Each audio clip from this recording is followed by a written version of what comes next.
مساء الفل عليكم، اخباركم ايه؟ يا رب تكونوا بخير.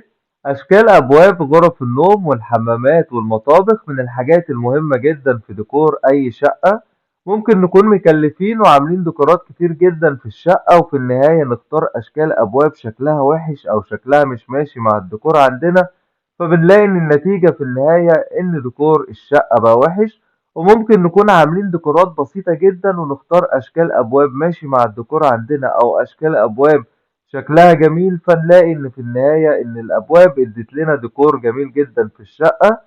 علشان كده عملت لكم في الفيديو ده تجميع لأكتر من 100 شكل الأبواب غرف النوم أو الحمامات أو المطابخ. ممكن تختاروا منها الشكل اللي يمشي مع الديكور عندكم أو الشكل اللي يعجبكم. يلا بينا نشوف أشكال الأبواب.